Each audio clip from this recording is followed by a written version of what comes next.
Assalamualaikum warahmatullahi wabarakatuh.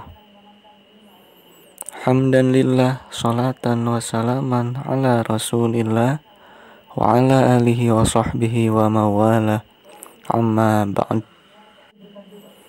Untuk mata pelajaran SKI kelas 12, kita mulai dengan pembelajaran 1. Nah, apa saja dalam isi pembelajaran 1 ini? Isinya apa saja? Kemudian kalian akan belajar tentang apa saja? Marilah kita simak pembelajarannya. Pada pembelajaran 1 ini, kita akan belajar tentang pembaharuan dan modernisasi dunia Islam. Nah, apa itu pembaharuan dan bagaimana proses terjadinya modernisasi dalam dunia Islam?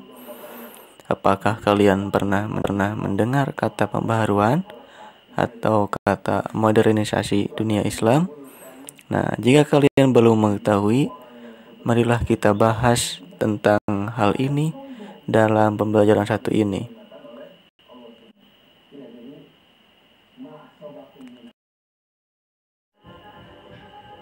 Dalam pembaharuan dan modernisasi dunia Islam, ada 2 faktor atau 2 sub. Nah, yang pertama adalah latar belakang lahirnya gerakan pembaharuan dunia Islam. Kemudian ada juga tokoh-tokoh lahirnya modernisasi dunia Islam. Nah, dalam pembelajaran kali ini kita akan terfokus kepada latar belakang lahirnya gerakan modernisasi dunia Islam atau pembaharuan dunia Islam. Gerakan pembaharuan Islam adalah suatu upaya untuk menyesuaikan ajaran Islam dengan perkembangan baru yang ditimbulkan oleh kemajuan ilmu pengetahuan dan teknologi modern, atau sering kita dengar dengan iptek. Nah, dalam bahasa Arab, gerakan pembaharuan disebut dengan tajdid. Nah, secara harfiah, tajdid berarti pembaharuan dan pelakunya disebut dengan mujaddid. Tradisi pembaharuan dalam Islam sebenarnya telah berlangsung lama, sejak masa-masa awal sejarah Islam. Karena dalam Islam, setiap kali terjadi masalah baru yang belum ada ketentuan hukum sebelumnya, maka kaum muslim segera akan mencari jawabannya atau berijtihad melalui metode ijma, qiyas, dan lain sebagainya, dengan tetap merujuk pada Al-Quran dan hadis pastinya. Nah, istilah tajdid ini atau pembaharuan ini dalam dunia Islam baru populer pada awal abad ke-18 Masehi. Tepatnya setelah munculnya gaung pemikiran dan gerakan pembaharuan Islam di Mesir. Nah, sebagai imbas dari persinggungan politik dan intelektual antara Islam dengan dunia barat, jadilah gerakan pembaharuan. Nah, gerakan pembaharuan dalam Islam yang oleh beberapa pakar disebut juga gerakan modernisasi atau reformasi Islam adalah gerakan yang dilakukan untuk menyesuaikan ajaran Islam dengan tatanan dunia baru yang diakibatkan oleh kemajuan iptek, ilmu pengetahuan dan teknologi modern. Dengan pembaharuan ini, para pemimpin Islam berharap agar umat Islam terbebas dari ketertinggalan zaman, bahkan dapat mencapai kemajuan yang setara dengan bangsa-bangsa lain di dunia barat.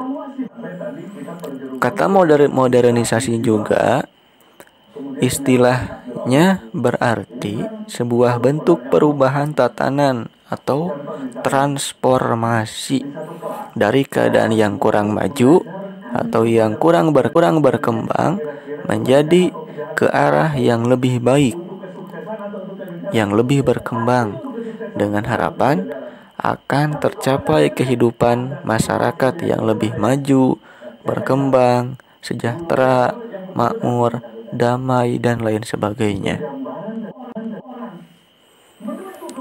Pembaharuan dalam dunia Islam bukan berarti Islam itu diperbaharui atau hukum dalam Islam itu ditambah yang asalnya dari Al-Quran dan As-Sunnah atau Al-Quran maupun hadis itu dirubah atau ditambah, bukan, melainkan hanya menyesuaikan pemahaman atas keduanya dalam menjawab tantangan zaman yang senantiasa berubah-ubah atau konstekstual ajaran Islam. Maka kesimpulannya, pembaharuan dunia Islam atau modernisasi dalam dunia Islam itu mengandung maksud mengembalikan sikap dan pandangan hidup umat Islam agar sejalan dengan semangat Al-Quran dan As-Sunnah sebagaimana dicontohkan ulama salafus soleh terdahulu. Nah, itulah latar belakang terjadinya modernisasi dalam dunia Islam.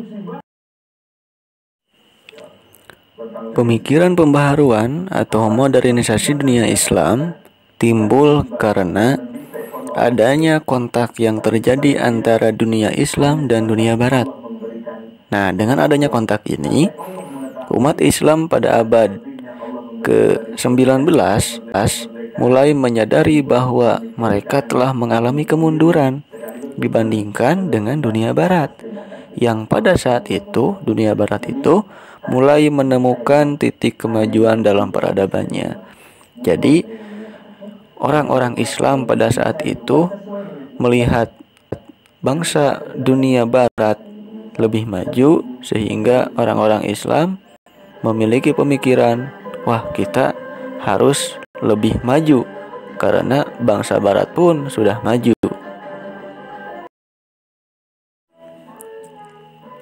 Setelah kita mengetahui latar belakang kenapa modernisasi dunia Islam itu ada, kemudian kenapa orang-orang Islam itu ingin memodernkan atau ingin pembaharuan itu ada. Nah, pasti ada faktor-faktor yang menyebabkan hal tersebut. Nah, faktor-faktor yang menyebabkan atau yang mempengaruhi lahirnya pembaharuan dan modernisasi dalam Islam itu ada beberapa faktor. Nah, yang pertama adalah adanya sifat jumud atau stagnan. Nah, ini adalah sifat yang membuat umat Islam berhenti berpikir dan berusaha. Nah, dari kata jumud tadi itu artinya stagnan, berarti tidak ada gerakan, tidak ada usaha dan lain sebagainya. Nah, selama umat Islam masih bersifat jumud dan tidak mau berpikir atau tidak mau berijtihad, maka mereka tidak mungkin mengalami kemajuan. Nah, otomatis ketika kita diam saja di tempat, kita tidak akan bisa maju ke depan. Nah, kemajuan masyarakat hanya akan bisa dicapai melalui pengkajian ilmu pengetahuan yang terus-menerus untuk kemudian diaplikasikanlah dalam teknologi terapan dan kehidupan sosial yang nyata demi kemajuan masyarakat Islam. Nah, untuk itulah maka perlu diadakan upaya pembaharuan dengan memberantas sikap jumud atau sikap stagnan tadi dan menggerakkan kembali tradisi ijtihad di kalangan umat Islam. Nah, itu faktor yang pertama, yaitu adanya sifat jumud atau stagnan atau diam di tempat. Kemudian faktor kedua. Kita lanjut kepada faktor kedua. Nah, faktor kedua ini berhubungan dengan persatuan atau kekompakan. Nah, faktor ini yang kedua adalah persatuan di kalangan umat Islam mulai terpecah belah. Nah, umat Islam tidak akan mengalami kemajuan apabila tidak ada persatuan dan kesatuan yang diikat oleh tali ukhuwah Islamiyah. Karena itu, maka lahirlah suatu gerakan pembaharuan yang berupaya memberikan inspirasi kepada seluruh umat Islam untuk bersatu melawan imperialisme Barat. Jadi, persatuannya kurang bersatu dalam ukhuwah Islamiyah ini, jadi menyebabkan lahirlah pembaharuan Islam. Kemudian faktor yang ketiga. Nah, yang ketiga adalah faktornya adanya kontak yang terjadi antara dunia Islam dan Barat. Dengan adanya kontak ini, mereka sadar bahwa mereka mengalami kemunduran dibandingkan dengan orang-orang Barat, terutama pasca terjadinya peperangan antara kerajaan Utsmani dengan kerajaan Eropa, di mana pada masa-masa sebelumnya kerajaan Utsmani selalu menang dalam peperangan, namun pada saat itu mengalami kekalahan. Nah, hal ini membuat tokoh-tokoh kerajaan Utsmani pada saat itu berupaya menyelidiki rahasia kekuatan militer Eropa. Nah, ternyata rahasianya adalah sistem militer mereka lebih modern. Yang dimiliki oleh Eropa itu lebih modern dibandingkan militer dari umat Islam pada saat itu. Sehingga pembaharuan dalam dunia Islam pun salah satunya adalah dipusatkan pada bidang militer. Kemudian faktor yang keempat yaitu adanya keinginan untuk memperkuat prinsip dan ajaran Islam. Maksudnya adalah faktor ini karena orang-orang Islam itu melakukan pembaharuan itu berbeda dengan pembaharuan dalam dunia Barat. Jika dunia Barat melakukan pembaharuan dengan istilah Renaissance, nah itu bangsa Barat pembaharuan itu berarti muncul dengan cara menyingkirkan. Nah, menyingkirkan apa? Menyingkirkan peran agama dari kehidupan masyarakat. Nah, maka pembaharuan Islam sebaliknya. Kalau pembaharuan Barat tadi menyingkirkan peran agama dari kehidupan masyarakat, tapi kalau pembaharuan Islam itu sebaliknya, yakni untuk tujuan memperkuat prinsip dan ajaran Islam itu sendiri demi kemaslahatan dunia secara lebih luas. Pada saat dunia Islam mengalami kemunduran, bangsa Barat justru mengalami kemajuan dan berhasil melakukan ekspansi wilayah perdagangan baru.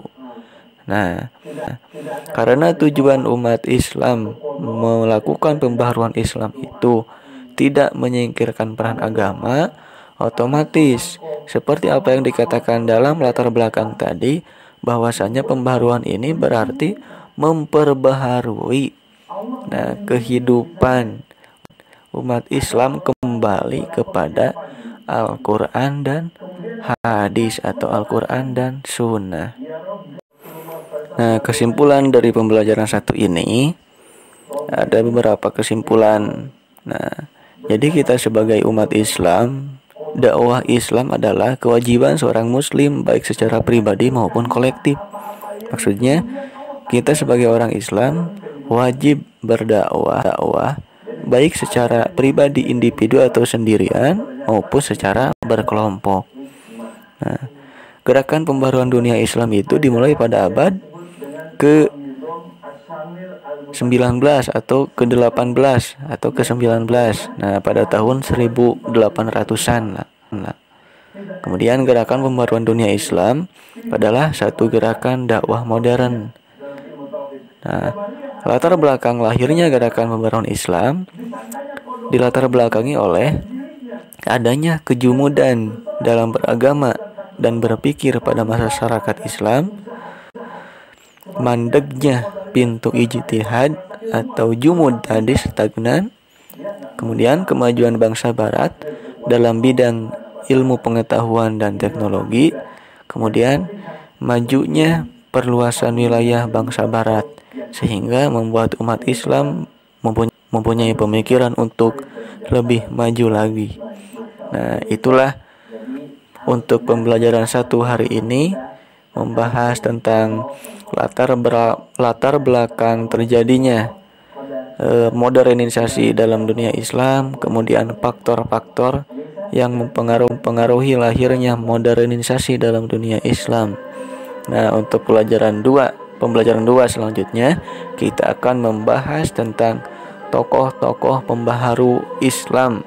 Siapa saja tokohnya, kemudian seperti apa sikap mereka, kemudian berapa lama mereka menjadi pejuang dalam pembaruan Islam. Nah, kita akan kupas nanti pada pembelajaran minggu selanjutnya. Untuk pembelajaran hari-hari ini dicukupkan sekian. Mudah-mudahan ada manfaatnya. Mohon maaf apabila ada kesalahan. Wallahul muwaffiq ila aqwamit thoriq. Wassalamualaikum warahmatullahi wabarakatuh.